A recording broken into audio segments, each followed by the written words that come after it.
Les rencontres de la forme, on continue dans les coulisses. Bonsoir Jérôme. Bonsoir. Alors Jérôme Villon, vous êtes trésorier, mais bon, c'est pas le plus important. Enfin, c'est pas le plus important. Évidemment, c'est fondamental parce que l'IRFO est très sérieux. Moi, ce qui m'intéresse, c'est que je crois que vous êtes un peu monsieur tourisme. C'est-à-dire que l'IRFO, on l'a vu avec Philippe Lamblin, c'est pas juste donner des bons conseils. C'est faire de la forme un projet économique, c'est ça?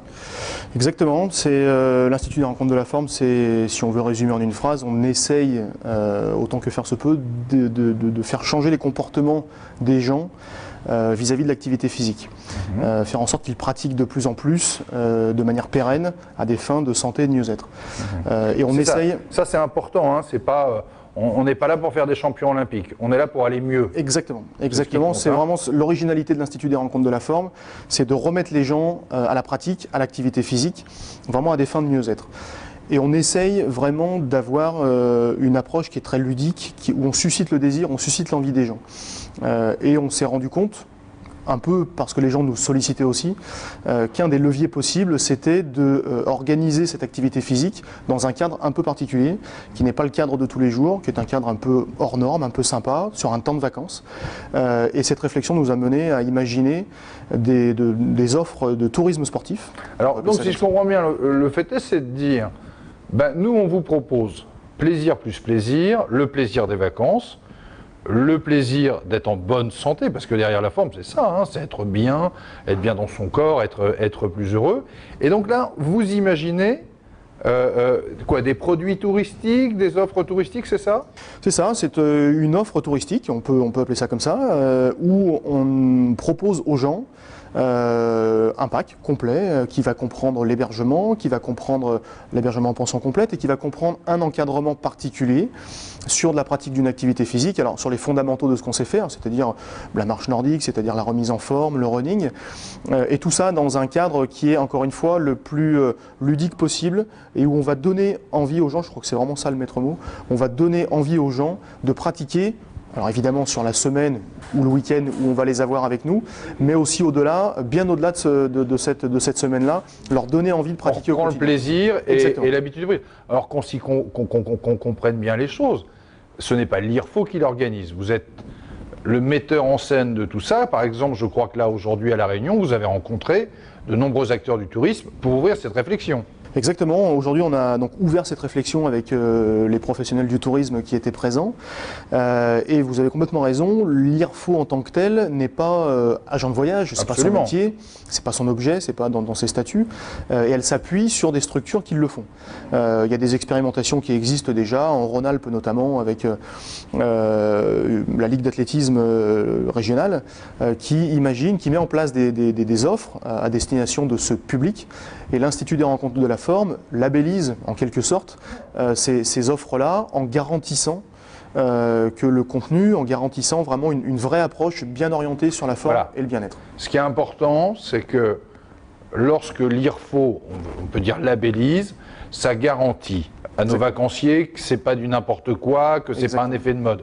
C'est sérieux et c'est plaisant bien évidemment, mais effectivement, j'imagine qu'il y a des cohérence de respect des gens. Il y a complètement une cohérence, tout ça pour une raison très simple, c'est que ce soit l'IRFO, la Ligue d'athlétisme ou les structures avec lesquelles nous travaillons, ce ne sont pas des professionnels du tourisme. Ce n'est pas du tout leur objet à la base. Les offres que l'on propose sont vraiment là pour servir un objet. C'est un moyen, un levier que l'on a identifié comme étant intéressant pour promouvoir de manière très ludique, à l'image de ce qu'on peut faire d'ailleurs sur les événements au travers des rencontres de la forme, dans les entreprises, etc.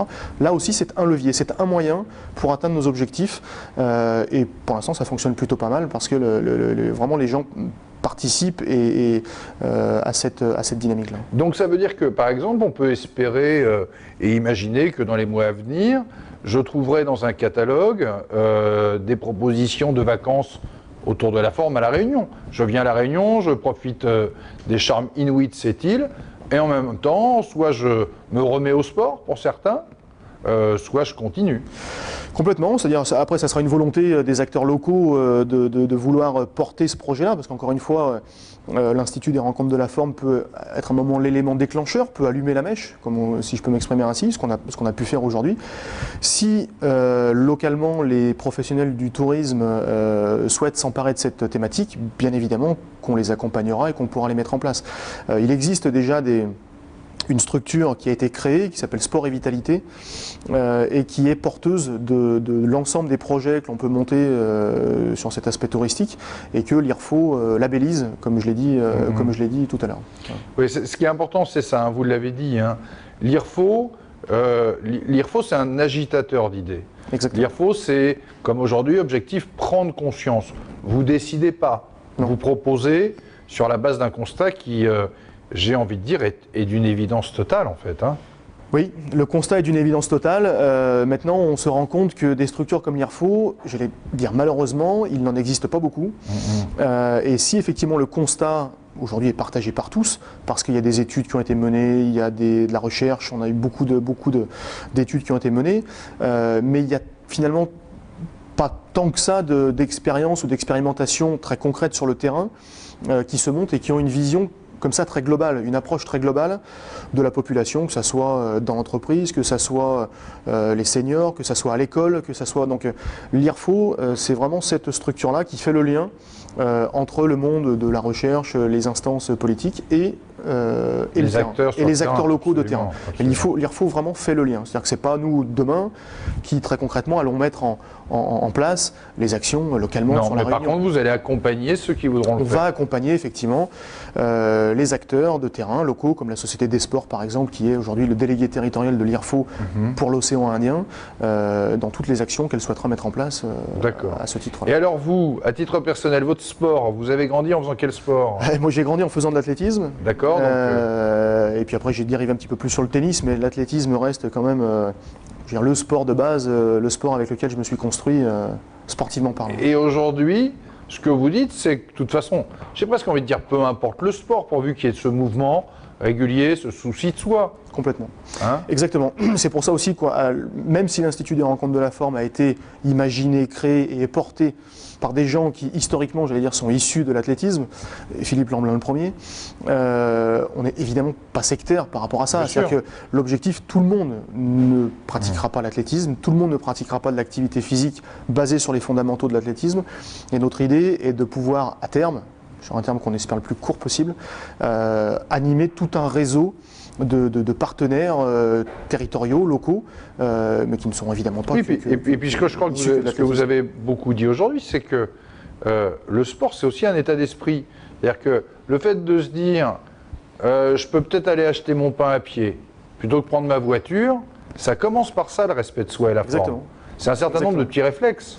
Complètement, ce ne sont que ça, presque d'ailleurs à la base, pour des gens qui n'ont vraiment pas l'habitude de bouger, qui sont constamment dans leur voiture, qui sont constamment derrière leur ordinateur et qui ont oublié un moment qu'on n'était pas fait, le corps humain n'est pas fait pour rester assis toute la journée, il est quand même important de se mouvoir.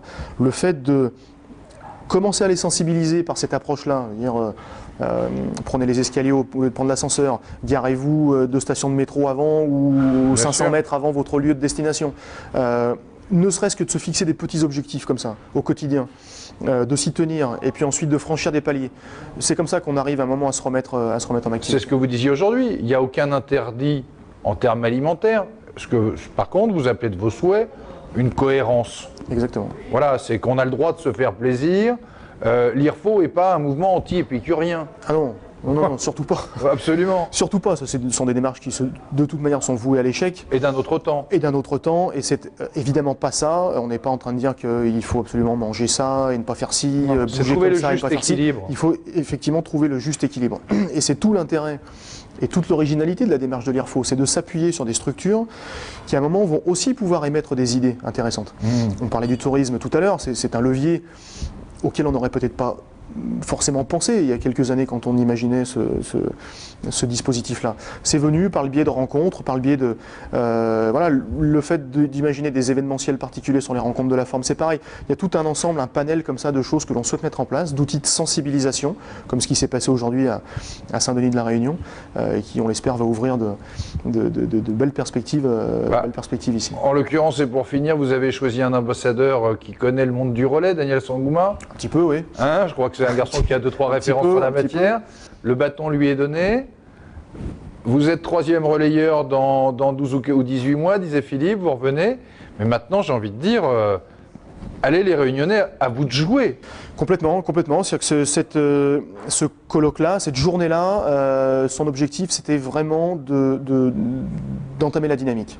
Voilà, de commencer à mettre en place quelque chose. C'était d'ailleurs une belle réussite parce que quand on a vu les gens qui étaient présents, c'était vraiment très impressionnant de voir le monde de l'entreprise, les collectivités territoriales, le monde du tourisme, tous réunis pour réfléchir ensemble sur cette dynamique-là.